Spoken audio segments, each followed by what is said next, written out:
Okay, all right, and we are live. Okay, hi everyone, welcome to a new episode of Global Citizens. My name is Calvin. I am the show's host and also its creator.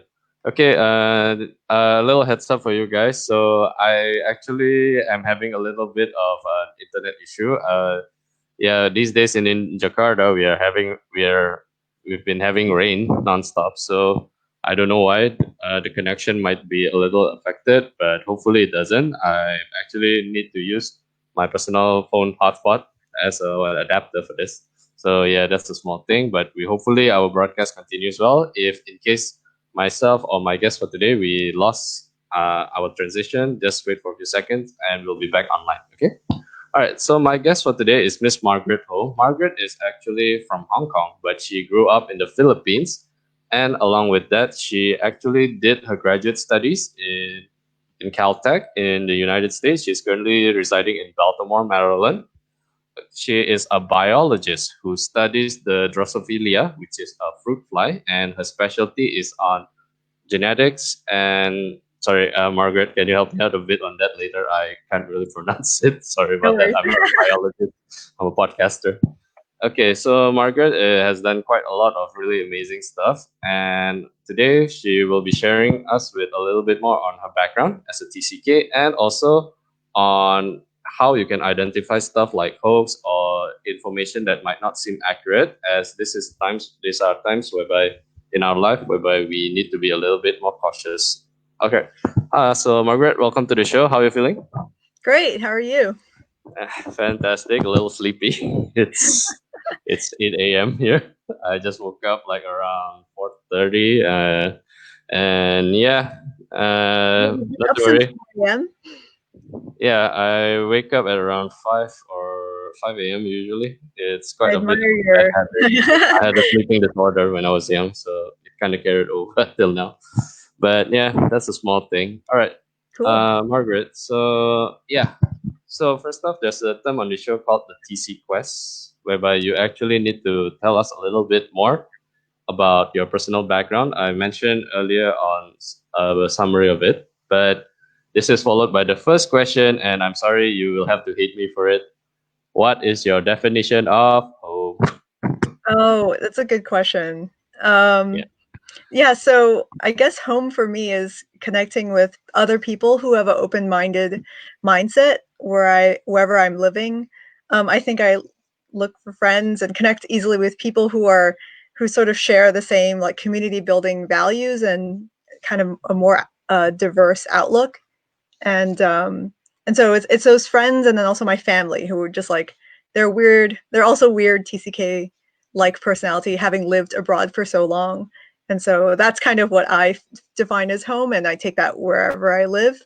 And as for like my background, so my as you mentioned, my parents are from Hong Kong, Yep. but I lived in Manila, Philippines, from basically 0 to 18, and I was born in the U.S., and so I moved to Southern California for college in 2004, and was there also for graduate school. So I was in LA area for about 11 years, and then I moved to Baltimore for my current job about 5 years ago. Wow. Okay. Yeah. That's okay. So That like would my be experience is like a little bit of Hong Kong, a little bit of Manila, a little bit of American, I guess. was the experience easier for you though? Because the thing is, I know if let's say you live in a country that's typically a lot more, maybe they have a lot more traditionalist background, and then if you move to maybe in the United States, which has a lot more Mhm. freedom, was that Yeah. an easy transition or a little tough for you? So yeah, it's interesting because I grew up very like international school environment. So it Yep. was not a huge transition in that like I grew up around other international people. I felt very comfortable that way. But moving to the United States, I had a lot of culture shock. I don't know what it is. It's like even though I grew up speaking English, um, like Americans have a very different mindset. And so when I first moved, it was a huge shock to me. There's just like a lot of things about America that are very strange. Even if you speak the same language as them, you don't get pop culture references. You don't get what makes people tick, if that makes any sense. In a sense, it does, I guess. So for me, is I actually know a lot more about American pop culture is because how I Mm, actually learned English was because when I was a kid, I until now I really idolized my dad. So he always take me along for his business meetings since I was 8 years old or something, yeah. and he's a big fan of those 80s action heroes. So as a result, that's how I learned English. I mix the way he speak and what those guys are saying. So I think there was once when I was younger, I actually tried to Yeah. motivate the team by using some speech from Braveheart. It just come off as stupid and corny though. Oh, well, I mean, that's just a learning experience. Yeah, I definitely went through the period of like saying weird things, and people were like, "What does that mean?" Use a totally different terminology for things. But also, like, I think growing up, like there was when I was growing up in the Philippines, there's even though, like, say I went to international school, there was no one from Hong Kong at all. And so, like, maybe if you're Korean, you have a Korean like community, you have like a Indian community. There was no Hong Kong community at all. And so, even going back, whenever I would go back to Hong Kong, which was a lot, I spent like pretty much every vacation that I had going back to Hong Kong, like that just going back and forth was always like a big culture shock between Manila and Hong Kong, which are very different cities. I mean, they're both Asian, they have similar access to like good food and very international, but yeah, Hong Kongers like kind of sometimes look down on Filipinos. So like you get a lot of stereotypes about the Philippines. And then when I would go back to Hong Kong, people would be like, your Cantonese has a funny accent, like you don't speak completely fluently. Like now it's pretty good, but I was very shy, and so like I had a lot of problems basically communicating with like all my relatives, and yeah, it's kind of weird because you're adjusting to that aspect of it, and then you're like, oh wait, actually, there's a whole third other aspect, which is just being way too Americanized for Hong Kongers, and then you go to America and you're like, I'm not American enough for them, so I'm so like fobby, Ouch. Yeah. Ouch. Yeah. I've actually had one of my past guests who is actually a Filipino who grew up in Taiwan. He's actually in the United States now. Yeah, yeah. I think there are some countries, I was talking about it with, Jay, who you previously interviewed, that, Yeah. like, there seems to be some countries that contribute a lot to, or, like, seem to be overrepresented among TCKs. Like, I find that a lot of people Hong Kong, a lot of people Filipino, a lot of Indonesians, a lot of, like, Dutch, a lot of Swiss, like, I think because those countries are, like, are very internationally connected, or like their citizens are willing to go abroad very easily. I think that like it tends to be like maybe a little bit more overrepresented. All right. Okay. Okay. We'll get into that a little bit later. I actually want to dive a little bit more on your career because actually you're the very first biologist I have on the show. Yeah. Yay! So yeah, the inaugural one. Good for you. Yay! Okay, so a lot of times, actually, at least more than half of the people that I have on my show, at least as a TCK, they tend to pursue a career that is not considered a conventional 9 to 5. They go Mm. for as an entrepreneurship, or they will be doing something very unique, like maybe authors or maybe a social worker.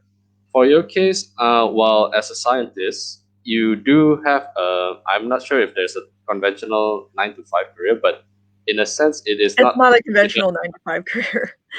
We definitely work more than that. You come in at 9 and you go home at 5. Okay, I'm so sorry about Yeah, that. definitely not. Yeah. Yeah, what I want to know is like, how do you start in this career line though? And do you, yeah, maybe you want to start on that. How do you first Yeah. start in this career line? And does your TCK background Mm. actually affect the decision making on that? Yeah, I thought about it, sort of think about it like this, like, I guess, like, I have always liked science, and I think I'm not sure why I was drawn to it, um, but basically, I think, like, part of it is, like, when you grow up in a situation where, like, you have a lot of different cultures, and people have different opinions about whatever topic it is, like, do ghosts exist? Or, like, these things that you're concerned of when you're, like, a kid. I think like I liked science because um it kind of was like something that would give me an answer, if that makes any sense. Of course, the more I learn about science, the more I realize like the answer is always very complicated. But I think like maybe I grew up with like around like Chinese have a lot of superstitions, and like they sort of have all these Yeah, beliefs about yeah, health, like what's healthy and what's not healthy. And in the yeah. Philippines, held all this, like, We don't like the number 4 because it means yeah. death. Mhm. Yep. And then like I would be told these ghost stories about my school by like teachers trying to scare me. And like you kind of grow up around this stuff. And sometimes it's like science is this thing where, you know, you are, if you're curious, you can like, you know, try and find out the answer. And I think it's also a way to like find out what's true, or at least what there's evidence for. So I think there's like a little part of me that was drawn to it because of that. And also I like to argue. So then like when you learn science, you definitely learn a lot of facts and like evidence. So it's something that I can argue with my parents about. Isn't that going to be exhausting? My goodness. No, And no, no, really, no. I swear I'm not that argumentative, but by my parents' definition, I'm very argumentative. But yeah, I yeah, think I I like get science where you're because of coming from. that When I was natural curiosity, you Yeah, know. when I was interviewed by one of my past guests who created his own podcast, I actually mentioned how difficult it is, especially with an Asian parents who can be tiger mom, tiger dad, etc. Mm-hmm. Although my So, parents were not tiger mom and tiger dad at all. Like they were very just do whatever you want as long as you're oh, happy, which was very surprising. They became more Chinese to me when I moved away, and I was like, oh my god, suddenly I have really Chinese parents. oh no. I think when they lived in the Philippines, they were really chill. I think because they adjust to the environment. I know Filipinos can be quite relaxed when it comes to their approach. Okay, so why specifically biology though? Because with regards to what you said, it's you want to find an answer, but Mm-hmm. I believe biology is a specification on things that is more towards Yeah, like it's directly what living things. we call it the squishy stuff. Yeah, I mean, so I liked science regardless. I like math, I like physics, I liked chemistry. I actually liked those before I liked biology. You're Biology, you're increasing the stereotype on us Asians. You know that? yeah. Well, no, I mean, math is like a universal language, right? If you're good at math, you can be good at any school. No, I think I was interested in all of that. But it just so happened I was actually really into chemistry, and that's actually what I studied as an undergrad. But then I also started to take like biology classes, and I actually switched to biology because I had an allergic reaction to something in the chemistry lab. So that was kind of bad. And so I was like, I don't think I want to work with harmful chemicals. And in you know, in biology, there's lots that's not known. And actually, I would maybe argue, I think in the last few decades, that's really where a lot of the growth in science has been.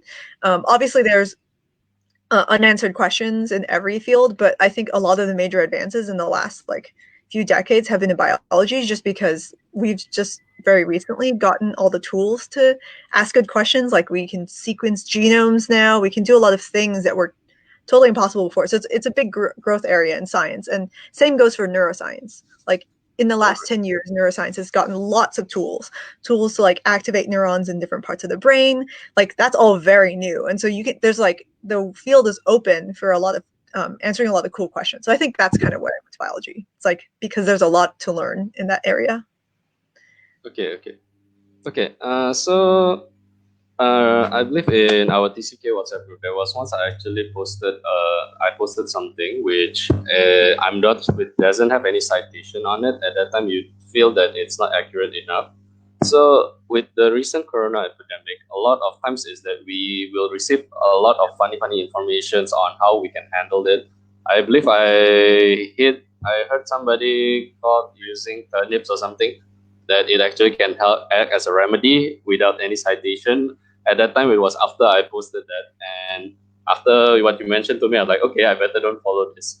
So I actually need to ask you this, as I mentioned in the introduction. How can people identify misinformation or hoax in scientific areas, especially in these times whereby people are unsure of the epidemic? Yeah, it's a really good question and a big concern because there is so much misinformation flying around. Like people are receiving information through WhatsApp or like Facebook messages, and how do you know what's right to trust? Yep. The way I sort of approach it is like you want to make sure that you're getting it from a good reputable news source, either or a reliable person. So for example, if you see something, you went to the airport, you saw something, and you took a picture, and you said, "I took this picture," and you sent it to me, I would believe you because I know you and I believe you when you say, "I took this picture." what becomes more difficult is if someone else took a picture, sent it to someone else, who then sent it to you, who then sent it to me, let's just say. You don't know necessarily where it came from. I don't know the person who actually took the picture. Actually, most of the misinformation on the internet, at least like a lot of these, especially for pictures, is actually taking pictures and putting them in the wrong context. Like they might take a picture from 10 years ago, or 5 years ago, or like 2 weeks ago, and they would like maybe say that it comes from now. And you can really change the information very easily by just putting the picture in the wrong context. You know what I mean? So you could say, oh yeah, it's normally this busy, but it's completely empty. Maybe that's true, maybe that's not. Unless you have a reliable news source, journalists are trained better than us. They are supposed to actually like follow up and find out what's the correct information, and it's fact checking. And so the best information is someone maybe who actually directly that you trust. But actually, the best is a news source or an expert, someone who has what if it's something scientific, you would want them to have the right the right training and the right expertise to actually speak knowledgeably on a subject. And in general, I think when I send stuff to people, I always say, oh, this is where I read it. This is the newspaper article that I read it from, or this is the in the case of science, I might say this is a scientific paper it comes from. And the best news sources also, if it's science information, they will actually say, they will actually interview the person who did the study, or they will say, oh, this was published in this journal. They will actually give a title, or be like, it was from the journal Nature or something like that. Yeah, that's really the best way. Is anything has to have at least a link, a link to a website that's reputable, or a newspaper, or a scientific journal. All right. That's how it's traceable. All right, guys. This also don't just apply to science, as I think this also applies to, I don't know, presidential election. I'm not saying anything directly, so okay, never mind. Let's move on that. Definitely. Okay. So with regards to a career as a scientist, right? The thing is that when, especially I think in sci-fi, or at least in how they portrayed it in media, there has been image that I believe you might not seem accurate. Maybe can you tell us a little bit more of what it's like for you with regards to your career? How is it like? Maybe a 9 to 5 for it, or your typical schedule, I guess? Yeah. So, I mean, right now, obviously, it's very different. So normally we would be on a normal day, we would go into the lab, and honestly, every different scientist does totally different things. And depending on what you're doing, it's totally different. But in general, in my position, let's say, so I'm at the level where I have a PhD, so I've done graduate training, but I'm also doing research of my own, but I'm doing it under supervision of what we call a PI, like a principal investigator. He's the person who has a faculty position, for example. They would be professor of something at whatever university. So that person is my boss.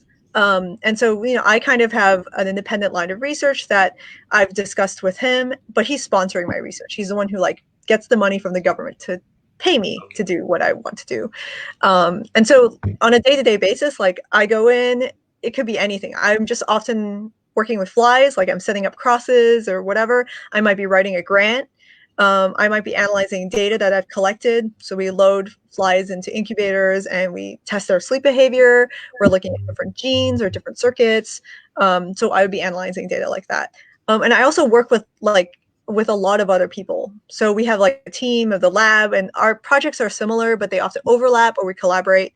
And so a lot of them are graduate students, and a lot of them are undergraduate students the undergraduate students are volunteering in the lab, and then the graduate students, they have their own research as well.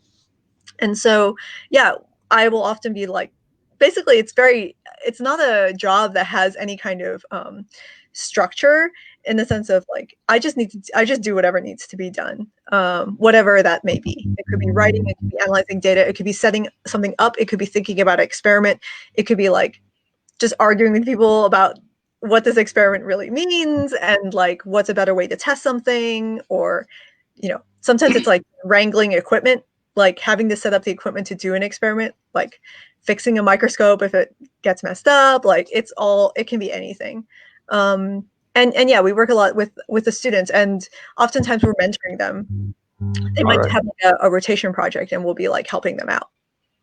Yeah, Okay. so Okay. it's kind of cool that way. All So right. it's All right. really not 9 to 5. Like we basically work until we are tired, and like we're like, okay, we're done for today, and like we start again the All right. next day. Yeah. Do you feel though your career in science is like an anchor for yourself as a TCK though? And how much do you Yeah. feel that it helps to keep you stable, or in a sense keep you sane from getting all the being out of control and stuff? I don't know actually. I mean, so the thing that is nice about being like the thing that's nice about science is that it is very international. The people I work with are from all over. Yeah. And I do like that. I do really like that about science. I don't know if science is my refuge. I usually need some break from science actually, because I'm spending a lot of time thinking about it. But my brain is also not just interested in science. Like, you see, like I'm interested in a lot of things like history. I'm interested in like food and languages. Like I have a lot of other interests. So I do definitely take a break from science when I come home. Like it's actually more like, yeah, I don't know if like it's necessarily a refuge for me as a TCK. I often usually have to like engage other sides of my brain, or just other aspects of my interests when I come home. Like I'm not the scientist part of me is always on. You know, once a scientist, always a scientist. But I'm definitely not a one track robot, you know. Yeah.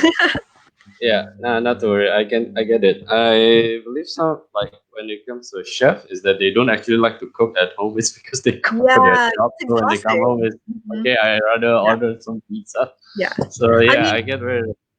I do like science, but I often like other scientists. Like my boyfriend is a chemist, and so I actually like, and he works with like testing medical like medical stuff, and so I actually like get very interested sometimes because I get, you know, I'll talk to him about his stuff because it's not anything that I'm doing. It's very low stress, so I'll be interested in other science, but not necessarily the science I'm immediately working on Okay. when I get home. Okay. So have you ever though felt insecure about your appearance in your host countries, and especially when you are back? Like, I think a lot of my viewers already know I created this show because I was experiencing reverse culture shock at the time from living in a developed country, and then I returned back to a still developing country. And well, this still developing country is supposed to be my home, but the thing is that Yeah. I just never felt that I belong in here or even there. So that is my definition of third culture. So for your case though, do you ever feel insecure about it? And well, when you're back in Hong Kong, as earlier you mentioned, you have difficulty communicating with your relatives and etc. So yeah, Margaret. Yeah, I think that's definitely the case. When I go back now, my parents have moved back to Hong Kong, so now Hong Kong is where I go back to when I go visit them, and I have a lot of I love Hong Kong. It's weird. I love it, but there's some aspects of it that remind me, oh, I could live here for a short period of time, but I don't think I could actually live there for a super long Yeah, time. yeah, And maybe it's just different pace. I am a city girl, but Hong Kong is very very dense. But culturally, I think there's a lot of things that I'm very different with because I am very westernized.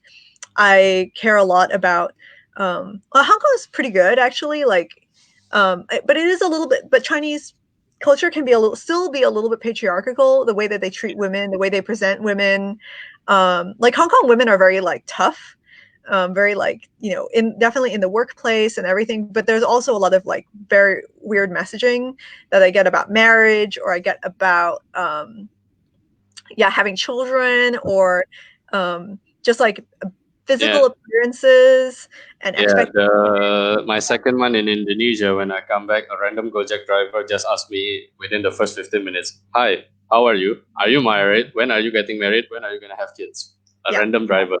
yeah, yeah. So that can be a little bit jarring. I mean, Hong Kong is interesting because it's there's like the local culture, and there's also like an expat culture, and I definitely am more similar to the expat culture probably because it's a little bit more international. There's a little bit more liberal like point of view. Um, yeah, so that I've actually discovered that more as an adult. Like when I was a kid, I only knew my grandparents, my cousins, and my uncles and aunts who are wonderful, but they're a little bit like they sometimes can be a little bit closed-minded about what they think is a successful thing in life. So I also get those annoying questions of like, oh, when are you gonna marry your boyfriend? Like all these kind of like things. So yeah, it's one of those things of being hidden immigrant. I don't look typically Chinese though, so I think people don't necessarily like they almost just like expect me to be expat. But I also get a lot of disappointment when they find out, oh, you are from Hong Kong, but like your Cantonese is like not that great, and To yeah, be honest, when I first actually met you online at that time, I didn't know that you are actually from Hong Kong because at yeah, that time your name was put as Margie, and until you told me that your name is Margaret Ho, I'm like, oh crap, she oh is, yeah, yeah, yeah. she is Impossible definitely to a tell Chinese. by Yeah, someone's name these days. Yeah. Um, don't Yeah, worry and then about that. the Philippines is like I love the Philippines. It always feels like very home-like to me. But at the same time, I actually haven't been back there for almost 10 years now because my parents moved in 2008, maybe 2009, something around then, maybe a little earlier. So my sister actually finished her high school in Hong Kong, and she Okay. and then she moved to Australia. But yeah, the Philippines, I go back. I mean, I haven't been back lately, but even when I was going back, I feel at home there, but also I realize now as an adult that I grew up in the very like privileged bubble. You live with all the international school kids, and there's way more to the Philippines than that. And so actually now, like I realize I also don't fully belong in the Philippines either. In the United States, I feel like I more belong these days because I've become very westernized. But at the same time, there are times where I, have still have like I still like think of America, even though I'm an American. I hold an American passport. I have so many like opinions and like Yeah, thoughts and some like mental disconnect with like understanding why some Americans like think the way that they do. And I always am like trying to be like, no, this is like you should be more aware about what's happening in the world because maybe America they act like they say that they're a developed country, in many ways they are behind in a lot of metrics compared to other developed countries, and I get very irritated because they act like, oh, we're the you know greatest nation on earth. Yeah, they only like learn from within the country, and not even that sometimes, but they're often like completely unaware about what's going on in other countries, and they have no idea that, for example, Asia is extremely many places are extremely modernized and have better public transportation than American cities. And like I find that disconnect like extremely jarring because it's people who don't have a very international outlook. But of course, that's like maybe a lot of people, but there are also a lot of very international Americans, and those are the people that I seek out. Other immigrants, other TCKs, other people who are more knowledgeable and more open minded. okay. Okay. So, okay, what do you think has been your blessing as a TCK for one? And the second part of that question is, what traits do you think both the eastern and western part of the world can actually pick up from each other? Maybe if we make it simple, maybe we put two of your homes, United States and Hong Kong. Mm-hmm. Yeah. Okay. So I'll answer the first question. I don't know if I can answer the second question. I might have to think about it. But Okay. one blessing, at least about being a TCK, is that it's sort of like a double-edged sword. So like we have the problems that sometimes we don't have a very strong identity. Like we're not given like, oh, this is your culture immediately. Maybe your parents say that it's your culture, but you also receive information from your education, from a lot of people. These are other cultural ideas. And so I think that in a way it's like a double-edged sword. It's like a bit of a blessing because you actually in the although it's tough in the beginning, it's better in the long run because you don't it makes you examine your identity more carefully, I think. And I think it actually makes us stronger because you put us then in a different environment and actually we've thought about it or we have the tools to think about it. And so you almost have like then your identity is actually more strong and is less tied to like maybe less tied to your job, less tied to your immediate surroundings. You know who you are on the inside. And so I think that actually, in a way, it makes you more adaptable and kind of stronger to changes that happen in your life. I think that's kind of nice. And then also when you meet other people who are very different from you, you're not freaked out. You can say, oh, like, actually, what do we have in common? And maybe there's more empathy there. And I can't remember, your second question was like, what do I think that East and West could learn from each other? Or, correct. hmm. Yeah, you can imagine this. Yeah, I think not necessarily just even East West, but just I think people could be better about learning more about stuff that's outside of their perspective. So, like, one of my favorite quotes is this writer is called Chimamanda Ngozi Adichie. She's a Nigerian American, Nigerian, like, grown up, now lives in America, writer. She has like a great TED talk. But what she always says is, beware of the single story. So there's always a danger if people tell you that this is a story and this is how it happened. And I think that one of the lessons I've taken from that is just like, something happened. Let's say it's like historical thing happened or something happened. There's always like more than one side to it. Basically, like, you have to see things from, like, when something happens, you have to see it from, let's say, the American side, Multiple you points see of it from view. the Yeah, Chinese side. Yeah, like, it's always, and the thing is that the truth is always so much more complicated. Like, people feel a particular way because of stuff that happened to them, and maybe the reaction is just, maybe it's an overreaction. Like, it's always very gray about, like, what is the right answer. So I think that's something that I believe a lot. I feel like there's a very much a need, like, seeing on both sides. You can see that everyone has their own perspective, but it's not always totally right. Like, the truth is, like, way, way, way more gray. It's not black and white. all right. Okay. So I what don't know if would you you feel that way. advise? Oh, sorry. Oh, Oh, sorry, I didn't know Margaret. if you feel that way too. Like, as a TCK. Nah, I mean, I kind of get it. The one who taught me the definition of TCK was actually one of the person from our chat group, and that is Hmm. George. He's actually one of my past guests, I think, for my 31st episode. Both of Nice. us are actually fan of the series called The Avatar. So yeah, Oh, that's cool. actually like what would happen if you're a TCK and then you practically learn every single knowledge from of your other host country. Hmm. So in a sense, Yeah. we both kind of get it because when you draw the perspective and wisdom from other parts of the world and you make it into yours, then you kind of, you kind of know how to approach everything in a different mindset, right? Yeah. I definitely agree. All right. Sorry. Earlier, I want to ask you this: is that have you ever encountered a notable learning opportunity, something that people like to say as a failure due to culture shock? And also, with regards to this, right? A lot of time people tend to assume somebody within the first 7 to 15 seconds of knowing them, maybe just because by looking at their dressing or the way they speak. Yeah. So how do you think people can stop being such judgmental regarding this? And maybe we can try to specifically focus it if you're somebody who is a monoculture, as in you only have ever stayed in one place your whole life. Yeah. So I guess that was a lot of questions, but the first one is like, have I experienced something like that really challenged me, I guess, as a TCK?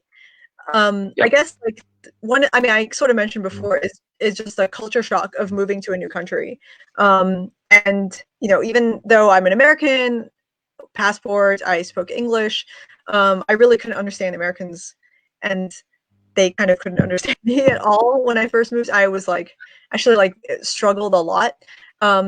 Like, the way that Americans feel about alcohol, I was like, you're very babyish. I used to go to bars with my parents or, like, with my friends.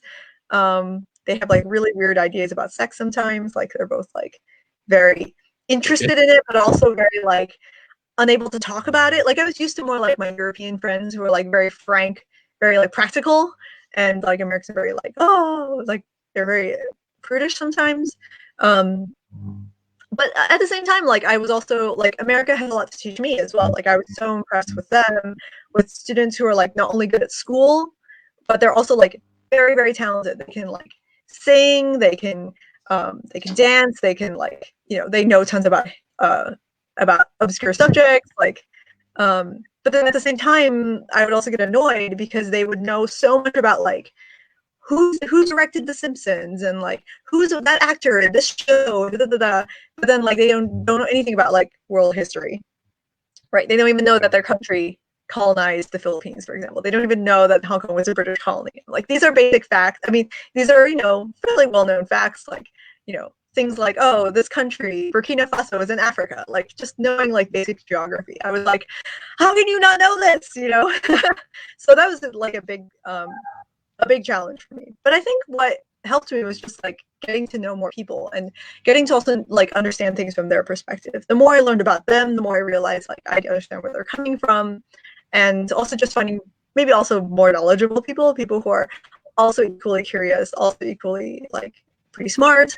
I think finding those people was what really helped me a lot, and then also broadening my interests. I learned, oh, it's not enough just to be good at school. Actually, I should be more athletic. I should try and do actually pursue other interests that I had, and so I think that helps me a lot. Your second question was how do I deal with people who are not so used to international? They're more yeah Correct. Yeah, I think it's an interesting word. I was sort of thrown off by the idea of monocultural, because I think that it's a complicated concept. I think that actually one thing that helped me also when I first moved is I realized so especially as a TCK, we're oh, we're so used to dealing with international people. We're where do you grow up? What school did you go to? Where have you lived? Where are your parents from? There's so many things to talk about country-wise, which is awesome.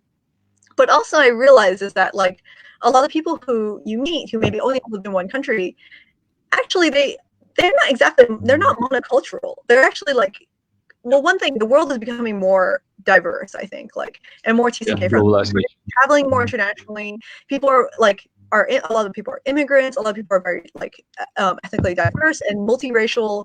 So I think that's really great. But also, if you think about it, when you talk to people who maybe lived in America their whole life, they might actually be multicultural in a way, but just in a different way than we think about.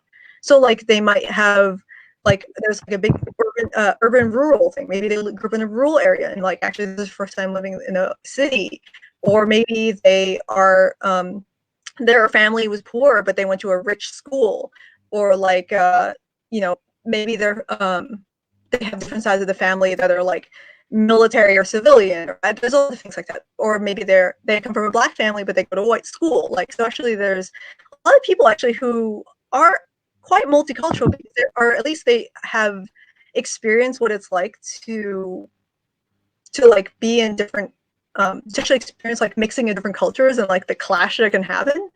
I think those people are really interesting to talk to, because actually they're not actually monocultural. The more you talk to them, they might have come from different social economic background. There's a lot more diversity than it's just though maybe the diversity that I was trained to look at.